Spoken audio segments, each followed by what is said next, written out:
Hey, health enthusiasts! Welcome to day 53 of our 60-day health transformation journey. Today, we're exploring the benefits of cold therapy and contrast showers. Cold therapy, like cold showers and ice baths, can improve circulation, reduce muscle soreness, and boost your immune system. It might be challenging at first, but the benefits are worth it. Tip 1. Start with cold showers. Begin with a warm shower, then gradually turn the water cold for the last 30 seconds to a minute. This can help you get used to the sensation.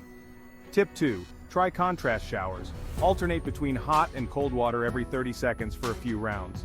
This method improves circulation and can leave you feeling energized. Tip 3. Use ice packs for targeted cold therapy.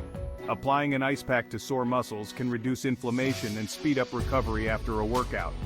Remember, cold therapy isn't for everyone. If you have any medical conditions, consult with a healthcare provider before starting. Listen to your body and start slowly. Incorporating cold therapy and contrast showers into your routine can enhance recovery and overall well-being.